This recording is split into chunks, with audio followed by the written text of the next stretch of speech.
रहे हैं। कल रात को तो ये महीन दरगाह में थी, क्या बात कर रहे हैं? मैं तो झूठा पड़ गया ना, मेरी तो ऐसी तैसी हो गई।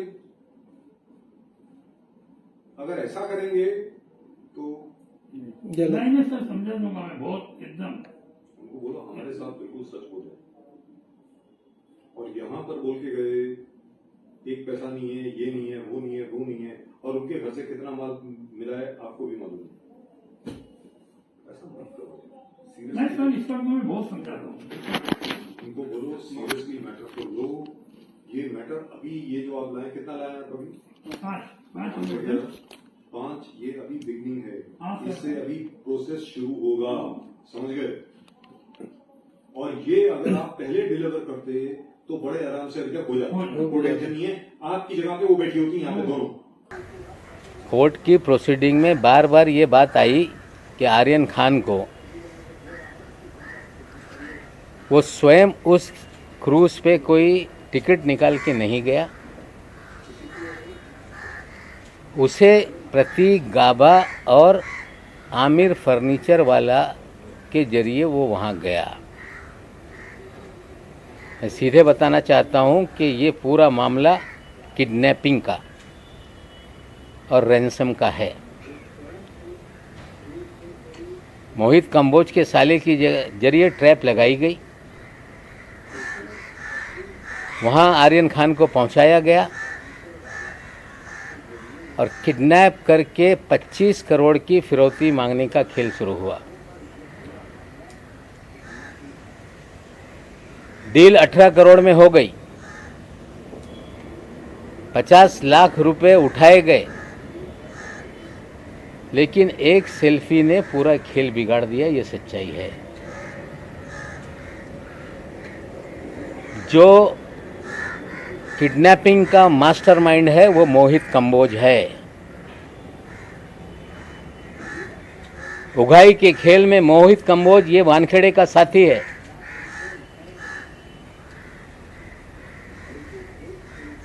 मोहित कंबोज के और वानखेड़े के अच्छे रिश्ते हैं।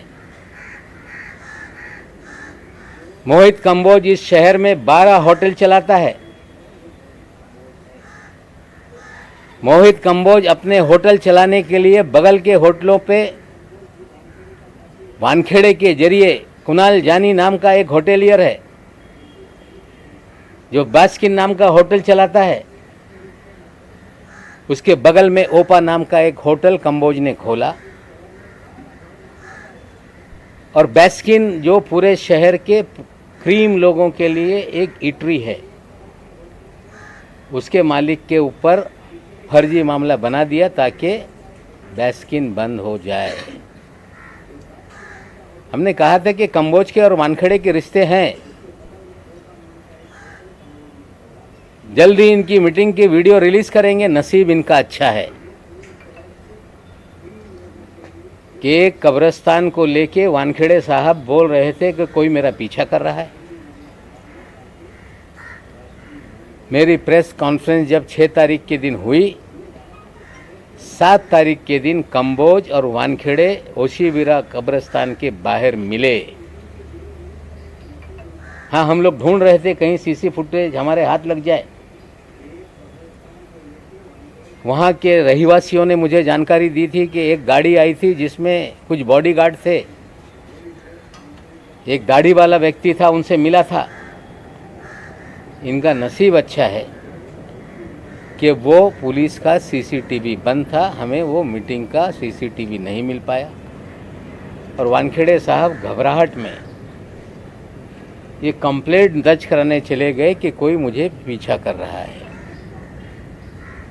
जो प्राइवेट आर्मी है उसका कंपोज भी एक प्लेयर है। श्री वानखेड़े इस शहर के अंदर उनका एक ही खेल है कि ड्रग का धंधा धड़ल्ले से चलता रहे। ड्रग माफियाओं को संरक्षण दिया जाए, उनसे उगाही की जाए।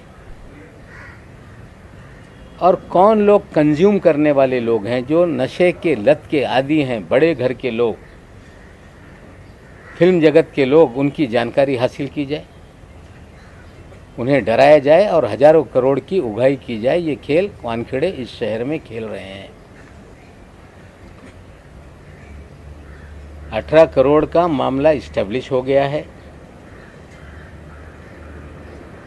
प्रभाकर साहिल जिसने आकर पुलिस के सामने एफिडेविट देकर अपना बयान दर्ज कराया, आप साथियों ने दिखाया, और मुझ पे आरोप बार बार 2 प्लेयर को वानखेड़े आगे कर रहा है। एक का नाम है सैनियल डिसोजा, जिसके बारे में कुछ चीज़ें बाद में मैं दिखाऊंगा। कवरअप करने के लिए सैम डिसोजा आगे आ रहा है। और कंबोज जी ने कल प्रेस कॉन्फ्रेंस करके हमने कहा था दिल्लीला में छुपे हैं कुछ राज। उन्होंने लगा के एक दिन बाद ये सारी चीज़ें नवाब मलिक बोलने वाला है तो कल हम ही बता देते। हाँ, अच्छा किया आपने बता दिया। प्राइवेट आर्मी की प्रेस कॉन्फ्रेंस कल हो गई। सैम डिसोजा का वीडियो चलाया गया। सैम डिसोजा का एक इंटरव्यू एक टेलीविज़न पे चला जिसमें वो एनसीबी को और वानखेड़े को क्लीन चिट दे रहा था। और कल श्री कंबोज ने कहा कि जो प्रभाकर साहिल है ये नवाब मलिक के जरिए ये झूठे एविडेंस तैयार कराया जा रहा है। साथियों, प्रभाकर साहिल ने जो बयान दिए आप लोगों ने देखे। वो गवाहों के लिस्ट का एक गवाह है, उसने अपनी कहानी सब चीज़ें आपको बताई है। मुझ पे आरोप लगाया जा रहा है कि मैंने उसे पढ़ाकर ये सारे बयान दिलवाए। बहुत इसके अंदर एक अच्छी जानकारी मैं आपको देना चाहता हूँ। शायद 24 तारीख के दिन साहिल का वीडियो और कुछ इंटरव्यू मीडिया के सामने आया जिसमें 25 करोड़ मांगे जाएं, 18 करोड़ की डील हुई, 50 लाख कैसे उठा, किस गाड़ी में, सारी जानकारी उसी ने दी है। और वानखेड़े साहब और उनकी प्राइवेट आर्मी ये कह रही कि नवाब मलिक का प्लांटेड ये खेल है। मैं आप सभी लोगों को जानकारी देना चाहता हूं कि 22 तारीख के दिन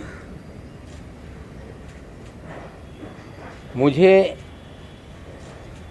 एक रिपब्लिकन पार्टी के गुट के नेता हैं जो पूर्व नगर सेवक रह चुके हैं, जिनका नाम है मनोज संसारे। उनका हमारे पीए के टेलीफोन पे फ़ोन आया कि संसारे साहब आपसे बात करना चाहते हैं। मैंने उनसे बात की। उन्होंने कहा कि केपी गोसावी और उनका साथी सरेंडर होना चाहता है। मैंने कहा कि कब होंगे सरेंडर?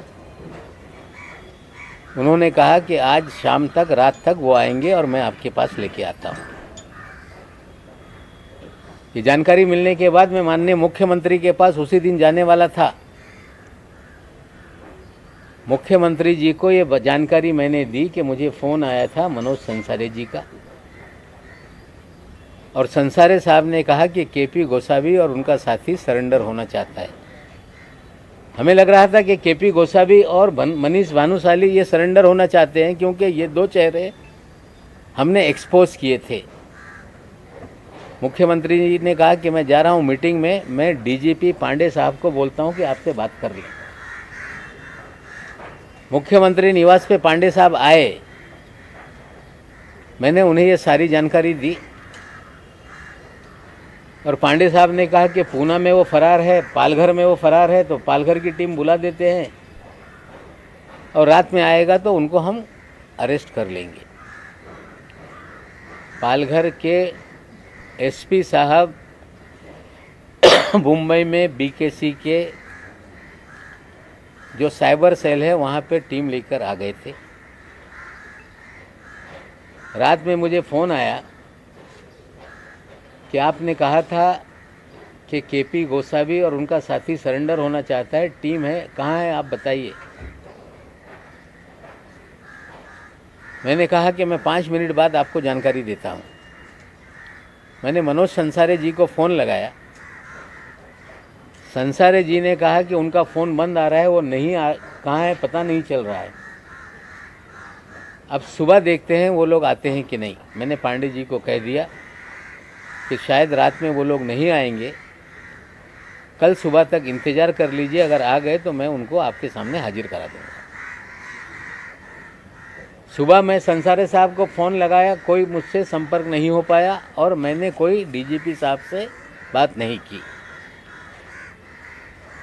लेकिन उसी दिन 23 तारीख के दिन दोपहर में 12 बजे इसी मेरे कार्यालय में मनोज संसारे साहब 3 लोगों के साथ आ गए। आकर बैठे। मैंने पूछा कि कहाँ है केपी गोसावी। उन्होंने कहा कि यही तो केपी गोसावी का साथी है। मैंने बोला ये महेश भानुशाली तो नहीं। बोले ये केपी गोसावी का साथी है। सुनो ये क्या बोलना चाहता है। 2-3 बार चीज़ें उसने मुझे बताई और जब वो बता रहा था उसके एक साथी के फ़ोन पर लगातार फ़ोन बज रहा था। मैंने कहा उठा लो। बोले ये पूना पुलिस के क्राइम ब्रांच से हमें फ़ोन आ रहा है, लगातार हमें ये चेस कर रहे हैं। मैंने बोला क्यों चेस कर रहे हैं। बोले हम जब शोलापुर से निकले हमें पूना में रात में डिटेन किया गया क्राइम ब्रांच के जरिए और हमें सारी स्टेटमेंट हमारी रिकॉर्ड की गई और जो प्रभाकर का चिप था वो फ़ोन बंद कराया गया और हमें छोड़ा गया कि आप जहाँ जा रहे हो जाओ। मैंने कहा कि फ़ोन उठाओ। फ़ोन उठाने के बाद मैंने पूछा क्यों चेस कर रहे हो। बोले इनकी जान को शायद खतरा है, ये बोल रहे थे। ये मनोज संसारे तक या आप तक पहुँचे कि नहीं, हम इतने ही इनको मॉनिटर कर रहे थे। और उसके बाद प्रभाकर आया हमारे सामने। मैंने मनोज संसारे से कहा कि इनका एक एफिडेविट बना लो जो ये बोल रहे हैं, इनका वीडियो रिकॉर्ड कर लो और मीडिया को दे दो और पुलिस स्टेशन में जाके कंप्लेंट लिखा दो। शायद वानखेड़े को ये पता नहीं कि आरोप लगा रहे हो, लेकिन नवाब मलिक ने कोई तोते को जिस तरह आप कंबोज को पढ़ा रहे हो, जिस तरह आप सैम को पढ़ा रहे हो, नवाब मलिक ने कोई पढ़ाने का काम नहीं किया। मैंने ये कहा था कि लीला में छुपे हैं कुछ राज। मेरे पास पगारे साहब भी आए थे 4 दिन पहले, 5 दिन। उन्होंने अपनी सारी कहानी सुनाई थी। विजय पगारे नाम का व्यक्ति है जो चैनलों पे चल रहा है। लीला होटल की सारी कहानी बताई, कैसे पूरे लोग मनीष भानुशाली, धवल भानुशाली, श्याम डिसोजा किस तरह से वहाँ पे रंग रलियाँ मनाते थे, किस तरह से चीज़ें चलती थी। वानखेड़े साहब को लगा कि ये कल बात होने वाली है तो चलो कंबोज के जरिए लीला का राज खोल देते हैं। सुनील पाटिल का नाम सामने ले आते हैं। सुनील पाटिल को मैं जीवन में कभी नहीं मिला। सुनील पाटिल कोई राष्ट्रवादी कांग्रेस पार्टी का कार्यकर्ता नहीं। सुनील पाटिल के कल कंबोज साहब ही राणा साहब मंत्री के साथ फोटो दिखा रहे थे। सुनील पाटिल के अमित शाह जी के साथ कई वीडियो घूम रहे हैं। सुनील पाटिल के मुख्यमंत्री गुजरात के उनके शपथ ग्रहण समारोह के फोटो घूम रहे। मनीष भानुशाली के प्रधानमंत्री से लेके सभी लोगों के साथ फोटो हैं। मनीष भानुशाली जब माधवराव सिंधिया के लड़के जब पार्टी ज्वाइन कर रहे थे तो बीजेपी के मुख्यालय में इंटरव्यू देते हुए नजर आ रहे हैं। हम तस्वीरों पे आरोप नहीं लगा रहे हैं। किस दल का व्यक्ति है हम ये नहीं कहना चाहते, लेकिन सुनील पाटिल भी फ्रॉड है। सुनील पाटिल भी वानखेड़े की प्राइवेट आर्मी का ये प्लेयर है। और मैं आपको और जानकारी दे दूं कि 6 तारीख को जिस दिन मैंने प्रेस कॉन्फ्रेंस की उस दिन सुनील पाटिल का मुझे फ़ोन आया था प्रेस कॉन्फ्रेंस के 2 घंटे बाद कि साहब मैं धुलियाऊन बोलतो, मैं धुलिया से बोल रहा हूँ, मैं आपको जो आपने प्रेस कॉन्फ्रेंस ली है उसके बारे में अधिक जानकारी देना चाहता हूँ। मैंने कहा आइए मुंबई में मुलाकात करिए। फिर दूसरी प्रेस कॉन्फ्रेंस के दिन भी उसका फ़ोन आया और जब विजय पगारे नाना मेरे पास आए उसके बाद भी वो नहीं आया। विजय पगारे के साथ एक भंगाले नाम का उनका साथी था, उसके फ़ोन से उन्होंने सुनील पाटिल से बात की, बोले आप आ जाओ, आप डरो मत, पुलिस के सामने मलिक साहब आपको हाजिर करा देंगे। और मुझे नंबर दिया कि साहब हम लोग नहीं, आप डायरेक्ट बात कर लेना। मैंने डायल किया तो वही नंबर था, सुनील पाटिल धुलिया। मैंने उससे कहा कि आप आओ, पुलिस के सामने खड़े रहो, सच्चाई बोलो। उसने कहा कि उसने बोला कि मैं गुजरात में हूँ, मुझे रुका के रखा है और मैं किसी भी तरह से आऊँगा, कल आने वाला था, अभी तक आया नहीं। मैंने लीला नाम लिया है, दी ललित होटल है वो। और आपको जानकारी दे दूं कि सैम डिसोजा कौन है, इसकी भी थोड़ी सी जानकारी आप ले लें। आज मैंने ट्विटर पे बताया है कि ये सैम डिसोजा नहीं, ये सैनियल डिसोजा है, सैनविल डिसोजा।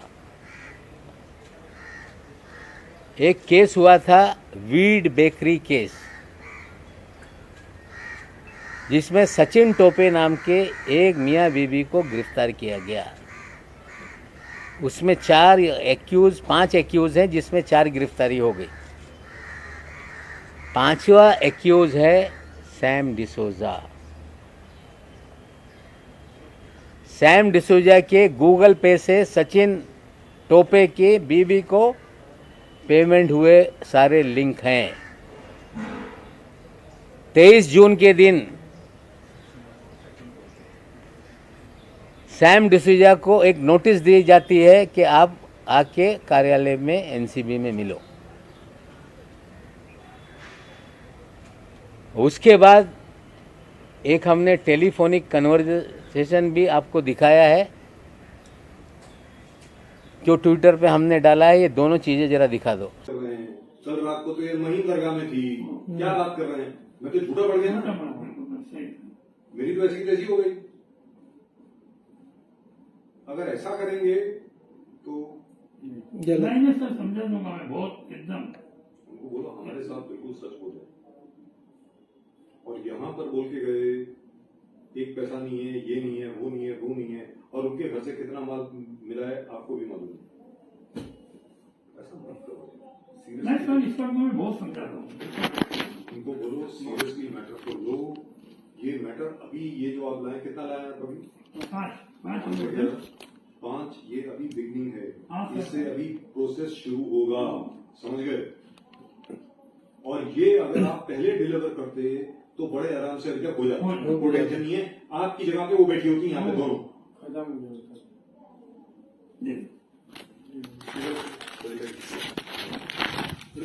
अगर गिन के लाया ना बीच में खाता भी नहीं मारा। 1000 बात से अगर सब किसी से घर बस गया रहता ना तो कभी का बना लिए रहते थे। ये बच्चे मैं साथ में बच्चा नहीं करेंगे, लेकिन आपकी ये बात भी मुझे बहुत पसंद आई यार। मैं तो क्लियर कट बोल रहा हूँ यार, नीलों को बोलूंगा कि जब ये बार बार मुझसे फोन कर रही थी, हमने मामू के घर पे बैठे हैं, मामू के पीछे बात, मैंने यार मैं किसी से बात नहीं करूँगा, मेरी बात मत करो। नंबर 1। नंबर 2, मजाक करना बंद करो, बचकानी बंद करो। बेकार में अगले दिन मालूम है ये लोग क्या करने वाले हैं, अगले दिन आपके ऊपर अगर मर्डर चार्ज लगा दिया तो क्या करोगे? फांसी हो जाएगी। फिर क्या करोगे? क्या कर रहे हो यार? ये सीरियसली लो। ये एनसीबी वाले किसी के सगे नहीं होते, मैं बता रहा हूं आपको।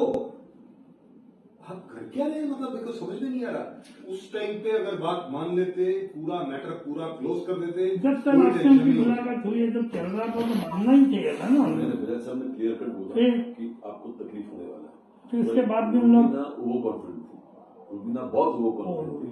बोले मेरे पास माल नहीं मिलेगा, मेरे अंडर 20 लोग हैं, उनके पास माल नहीं मिलेगा, इतना बोलने के बाद बावजूद भी आपने बोले कि सवाल ही नहीं उठता, मेरे तक पहुंचेंगे ही नहीं, मेरे तक पहुंचने का सवाल ही नहीं उठता है, बिकॉज मेरे पास माल नहीं मिलेगा, मेरे अंदर 20 लोग जो काम करते हैं उनके पास माल नहीं मिलेगा। माल नहीं मिलेगा, माल डाल देंगे ना वहाँ पे 100 ग्राम डाल डाल देंगे, दीजिए, क्या डाल करोगे? दीजिए, डाल दीजिए, ये बात तो मैं क्या करोगे? डाल दी और वही हुआ है। पैसा मिला है, गहना मिला है, दागीना मिला है, ये कैश मिला है। और माल अपना डाल दिया डाल है। दीजिए, सही तो सही आप क्या कर लोगे? अच्छा, बजाज साहब को इन्फॉर्मेशन था 1.25 करोड़, वो सही है? नहीं वहां से 1.25 करोड़ निकाला गया घर से, नहीं सर, ये 72 लाख। हाँ उसके बाद ये केस हुआ और उसी केस में एक्यूज है एक, उसका नाम है अजमल कासम शेख, अजमल तोतला, जिसके लिए पैसे लेते हुए नजर आए एडवांस। बोलने का मतलब ये है कि ये वानखेड़े की आर्मी जितने भी ड्रग पेडलर है, इस तरह के उगाही करने वालों से भी पैसा वसूलती है। ये सारे वीडियो आपके पास मैं दूंगा। आज किसी पत्रकार को बदनाम करने के लिए मैंने ये चीजें नहीं दिखाई, लेकिन वानखेड़े का खेल इस शहर में जो चल रहा है, ये पाताल लोक बना दिया इस शहर को वानखेड़े ने। कोई कह रहा है कि नवाब मलिक एनसीबी से लड़ रहा है, मैं एनसीबी से नहीं लड़ रहा। कोई कह रहा है कि नवाब मलिक भारतीय जनता पार्टी से लड़ रहा है, मैं भारतीय जनता पार्टी से नहीं लड़ रहा। मैं लड़ रहा हूं गलत लोगों के खिलाफ। मैं लड़ रहा हूं कि जो इस शहर में ड्रग के नाम पर हजारों करोड़ की वसूली हो रही है, बेगुनाह लोगों को फंसाया जा रहा है, ड्रग पेडलर धड़ल्ले से धंधा कर रहे हैं, नशे का कारोबार चल रहा है। जो नशा करने वाले हैं उन्हें बड़े लोगों को टारगेट करके डरा के वसूली की जा रही है। पिछले 1 महीने से 2 दिन ज़्यादा हो गए, अभी तक पूरे देश में ये खबर नीचे नहीं आ रही है। मैं एनसीबी के भी डीजी साहब से बोलना चाहता हूँ कि आपने 2 तारीख के दिन, 3 तारीख के दिन एक बयान दिया था कि भारत के इतिहास में पहली बार मिड सी में ऑपरेशन हुआ। आपको भी गुमराह किया गया, कोई मिड सी में ऑपरेशन नहीं हुआ। 13 लोगों को चिन्हित करके पकड़ा गया, फर्जीवाड़ा किया गया, पब्लिसिटी करके लोगों को डराने का खेल किया गया। आर्यन खान की किडनैपिंग हुई, रैंसम मांगी गई और एक सेल्फी वायरल होने से पूरा खेल बिगड़ गया। मैं बीजेपी के लोगों को भी कहना चाहता हूं कि मैं कोई पॉलिटिकल लड़ाई नहीं लड़ रहा। हम चाहते हैं कि ड्रग पूरी तरह से समाप्त हो, पीने वालों को नशा मुक्ति केंद्र में भेजा जाए। जो छोटे धंधे वाले हैं उन्हें पकड़ के उसी मुकदमे में बंद किया जाए, बड़ी मछलियों को पकड़ा जाए, सोर्स को पकड़ा जाए, पूरी तरह से देश में नशा मुक्ति हो। लेकिन इस तरह के फ्रॉड लोगों को शील्ड करने के लिए आगे मत आइए। कंबोज फ्रॉड है, कह रहा है कि 1.5 साल से मैं पार्टी में नहीं, उसे शील्ड मत कीजिए। पाटिल जो है वो किसी दल में नहीं, उसे शील्ड मत कीजिए। मनीष भानुशाली आपके नेताओं के साथ घूमता है, उसे भगाइए, उसे शील्ड मत कीजिए। धवल भानुशाली घूम रहा है, उसे शील्ड मत कीजिए। ऐसे फ्रॉड लोग राजनीतिक दलों के आड़ में छुप के अपना मकसद साधने का काम करते हैं। हम राजनीतिक दल से नहीं लड़ रहे और ऐसे अधिकारियों को शील्ड मत कीजिए जिसका पूरा इतिहास दागी है, जो हजारों करोड़ की उगाही कर रहा है। खबर आई है कि 6 मामले से वानखेड़े को अलग किया गया और उसमें यह खबर आई कि उसमें आर्यन खान और समीर खान का भी केस है। मैं अधिकारियों से पूछना चाहता हूं कि जिस केस में चार्जशीट फाइल हो गई, वो केस की जांच संजय सिंह क्या करने वाले हैं? या तो 2 चीज है, मैं उनकी मंशा पे सवाल नहीं उठाता। 2 चीज है, या तो आप सही मानों में जांच करके जो बोगस केस है उसमें डी समरी फाइल करके लोगों को निर्दोष मुक्त कराएंगे। अगर ऐसा है तो जो 26 केस की मैं बात कर रहा हूँ सारी चीज़ों की जांच करें। और कहीं ये समझ में आ रहा होगा कि नवाब मलिक को डराने के लिए कि फिर ये जांच शुरू हो गई, तो हम डरने वाले में से नहीं हैं। जान हथेली पे लेकर जान माल परिवार सबको जोखिम में डालकर ये लड़ाई मैंने छेड़ी है। अगर कोई समझ रहा होगा कि डर के ये सिलसिला बंद हो जाएगा, ये बंद नहीं होगा। लॉजिकल एंड तक ये मामला जाएगा। साथियों, आपको बताना चाहता हूँ, इतिहास में पहली बार वानखेड़े तो यही कहता है कि नवाब मलिक के दामाद की जमानत रद्द करेंगे, हाईकोर्ट में जा रहे हैं। और पहली बार हमने देखा है कि जो फॉरेंसिक लैब गुजरात की है, जहां से रिपोर्ट आई, उस रिपोर्ट को रीचेकिंग के लिए एप्लीकेशन एनडीपीएस कोर्ट में डाला गया। आज तक एक्यूज फॉरेंसिक रिपोर्ट जो आती है देश के सरकारी लेबोरेटरी से, उसको चैलेंज करते हैं। पहली बार एनसीबी चैलेंज कर रही है। मैं सीधे बोल देता हूं, मैंने दामाद से बात की, दामाद ने बोला कि डैडी लड़ाई जारी रखो, 8 महीने क्या आपके लिए अब 20 साल जेल में रहना पड़ेगा, तो जेल में आने के लिए तैयार है। फर्जीवाड़ा करके जेल में डालोगे, नवाब मलिक और उसका परिवार डरने वाला नहीं है।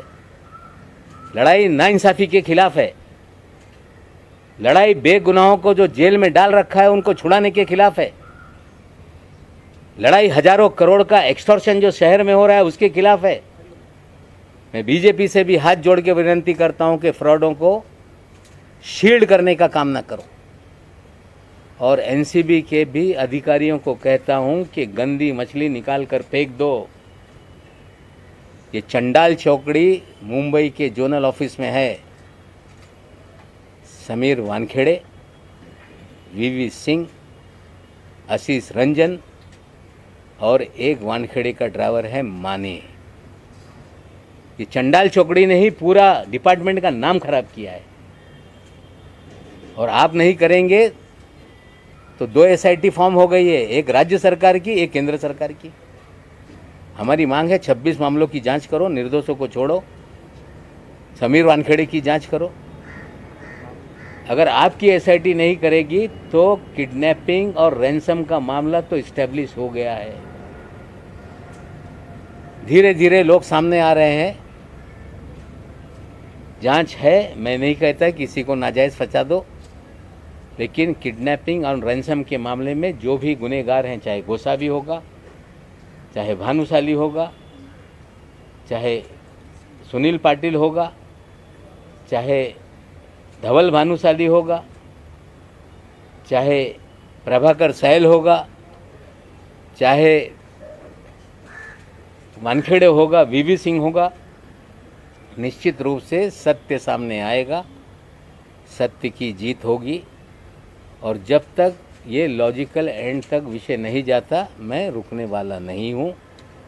डराने का प्रयास ना करें, धमकाने का प्रयास ना करें। सच्चाई की लड़ाई है, सच्चाई की लड़ाई को हम आगे बढ़ा रहे हैं। और लोगों को डराया जा रहा है कि आपने पैसा दिया, आप भी इसमें आरोपी बन जाएंगे।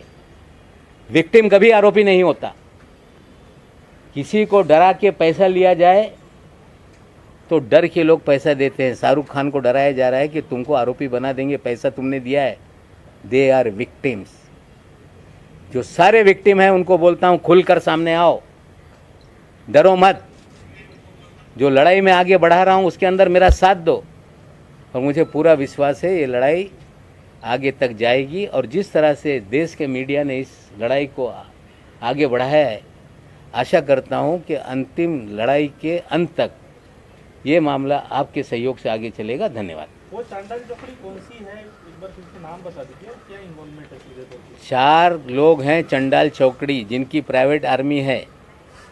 जोनल ऑफिस में समीर वानखेड़े, वीवी सिंह, आशीष रंजन और माने नाम का एक ड्राइवर है। पिछले प्रेस कॉन्फ्रेंस में एक मेरे से गलती हो गई, मैं उसको सुधारना चाहता हूँ। मेरे दामाद से वीवी सिंह ने रेंज रोवर नहीं मांगी थी, आशीष रंजन ने मांगी थी कि I want to purchase Range Rover. ये आशीष रंजन ने कहा था। सर आपने शाहरुख खान को डराने की बात की, शाहरुख खान को कौन डरा रहा है, किस तरह से डरा रहा है, क्यों डरा रहा है? नहीं नहीं, उन्हें देखिए पहले दिन से शाहरुख खान को डराया जा रहा था कि नवाब मलिक अगर बोलना बंद नहीं करेगा तो तुम्हारा लड़का लंबा जाएगा। अभी पूजा ददलानी का मामला इसमें आ गया, शायद उन्हें डराया जा रहा है कि 50 लाख आपने दिया, आप भी एक्यूज बन जाएंगे। यू आर विक्टिम, डोंट, डरो मत। देश में किसी के बच्चे को किडनैप कर ले, कोई रैंसम मांगे, डर के कोई पैसा दे दे, तो वो गुनहगार नहीं है, वो विक्टिम है। खुलकर सामने आओ, सच्चाई बोलो और इन सारे लोगों को दंडित करने के लिए हम लोगों की मदद करो। आपको लग रहा है शाहरुख खान खुद सामने आएंगे उनके साथ? मुझे पता नहीं कौन किसे डरा रहा है, पर्दे के पीछे क्या क्या हो रहा है, लेकिन वानखेड़े साहब किसको क्या क्या फ़ोन कर रहे हैं मैं आज सभी बातें नहीं बोलूँगा, लेकिन उनके फ़ोन सिग्नल से जाते हैं, बहुत सारी महिलाओं को डराते हैं, बहुत सारे लोगों को डराते हैं, प्राइवेट आर्मी एक्टिव है। ये सारी चीज़ें धीरे धीरे करेंगे। आज जो मैंने कहा था कि रविवार को कुछ चीज़ें सामने रखूँगा, मैंने रखा है। और एक फ़ाइल 1100 करोड़ रुपए के फ्रॉड की जो फाइल है वो भी आपको देख रहा हूँ, जांचिए, अगर सही होगा तो उसको आगे बढ़ाइए, नहीं तो हम लोग उसको परसू करेंगे। कौन कौन थे? देखिए, ललित होटल में जो मुझे जानकारी विजय पगारे साहब ने आके दी कि 7 महीने हम लोग होटल में वहाँ बुक करके थे।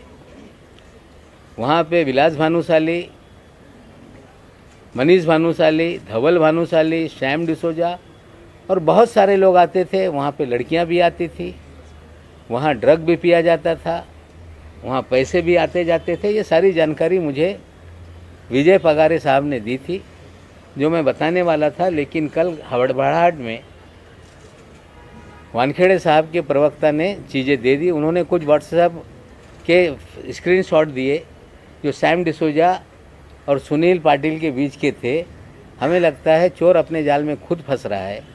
ये सारा खेल डिसोजा, कंबोज, ये सारे उगाही के किडनैपिंग के पार्टनर हैं। आज न कल उन तक सिकंजा पहुंचेगा। ये कहा गया समीर वानखेड़े को 6 केसेस से हटा दिया गया है, अब नई तरफ से जांच होगी, एसआईटी गठित की गई है। आपको लगता है कि अब साफ सुथरी जांच होगी या आपको लग रहा है? नहीं, अच्छी होनी चाहिए, साफ सुथरी हो, सब पे हम शंका नहीं खड़ा करते। हम 26 मामलों की जांच चाहते हैं, लेकिन एक सवाल मेरे मन में है, जिसकी चार्जशीट पूरी फाइल हो गई उसकी क्या जांच होने वाली है? अगर साफ सुथरी जांच होगी तो क्या डी समरी सारे केसेस को करेंगे, या स्पेसिफिक आर्यन खान और समीर खान का मामला एसआईटी को दे दिया गया तो 2 उसमें से वो होता है, मतलब निकलते हैं। एक तो साफ सुथरी जांच करके लोगों को क्लीन चिट देंगे, या समीर खान का भी नाम उसमें छोड़ दो ताकि नवाब मलिक डर जाएगा। अगर उनको डराने का कोई खेल है तो नवाब मलिक डरेगा नहीं, ये लोग समझ लें। तुमचे सगळे आरोप हास्यास्पद आहेत. समीर वानखेडेंनी आता प्रतिक्रिया दिलेली आहे की तुमचे सगळे आरोप जे केलेले आहेत ते सगळे हास्यास्पद आहेत. आता इतके मी सगळं सांगतो, सत्यमेव जे ते आता सांगत नाही. त्यांना हसवा येत असेल पण पुढे ते रडणारच आहे. हो, आणखीन एक आहे क्रूजच्या बाबतीत. या क्रूजमध्ये जे केस बनवण्यात आली त्याच्यात क्रेव, ते वीडियो दाखवा, एक पेपर रोल को भी उसमें सीज किया गया है केस के अंदर, पेपर रोल। नमस्क्रे, ये नमस्क्रे फैशन टीवी का स्पॉन्सर का ब्रांड है। ये पेपर रोल में ड्रग पिया जाता है, इस तरह से कहा जाता है। अगर ये केस में ये सैंपल, ये स्टॉक सीज किया गया तो इसके मालिक को क्यों नहीं पकड़ा गया? इसके मालिक का नाम है काशिफ खान, असली नाम है कासिफ मलिक खान। देश के कई पुलिस थानों में इस पे मुकदमे दर्ज हैं। ये दिल्ली कोर्ट से भगोड़ा घोषित है कासिफ खान। ये समीर वानखेड़े का साथी है, गोवा में बड़ी संपत्ति बना रहा है, अपने आप को फैशन टीवी का इंडिया हेड कहता है। उस दिन ये पार्टी में नाच रहा था। सवाल ये है कि इसे गिरफ्तार क्यों नहीं किया गया? और ये व्यक्ति हमारे मुंबई के पालक मंत्री असलम शेख को भी बहुत फोर्स कर रहा था कि पार्टी में आओ। ये व्यक्ति बड़े बड़े नेता जो हमारे मंत्रिमंडल में हैं उनके बच्चों को प्लान करके वहां ले जाना जा रहा था। क्यों इसे छोड़ दिया? या असलम शेख को वहां क्यों ले जाना चाहता था? ये कई मंत्रियों के बच्चों को क्यों ट्रैप कर रहा था? क्या एक बड़ी कॉन्स्पिरेसी करके ड्रग का खेल सरकार चलवा रही है, बदनामी करने का षड्यंत्र था क्या? ये भी एक सवाल है। काशिफ खान की गिरफ्तारी क्यों नहीं, वानखेड़े के साथी को क्यों नहीं पकड़ा जा रहा है? और मैं जिम्मेदारी से कहता हूं, असलम शेख भी बयान दे देंगे कि उन्हें बहुत कोशिश की जा रही थी कि आप क्रूज पे चलो, लेकिन वो नहीं गए। शायद ये बड़ी एक कॉन्स्पिरेसी थी। धीरे धीरे मुंबई की एसआईटी भी इसकी जांच करे, हम मांग करेंगे। किडनैपिंग का है, रैंसम का है, और इसका सबसे बड़ा खिलाड़ी मोहित कंबोज, इसके बारे में बताइए कि किस तरह से। देखिए, मोहित कंबोज का साला है ऋषभ सचदेवा, जो आर्यन खान का मित्र नहीं, उसके दो मित्र हैं, प्रतीक गाभा, आमिर फर्नीचर वाला। उनके जरिए आर्यन खान को वहाँ ले जाया गया और 27 तारीख को जब फॉर्च्यून होटल में ये सारी प्राइवेट आर्मी शिफ्ट हुई थी, फॉर्च्यून होटल में विजय पगारे के नाम से रूम बुक किया गया था। वहीं जश्न मनाया गया था कि 2-3 तारीख को बड़ा पैसा आने वाला है, और इस खेल में आर्यन खान को ले जाने में मोहित कंबोज का खेल है, क्योंकि उनके साले के जरिए 2 लड़कों के जरिए ही आर्यन को वहाँ तक ले जाया गया। सर, आपने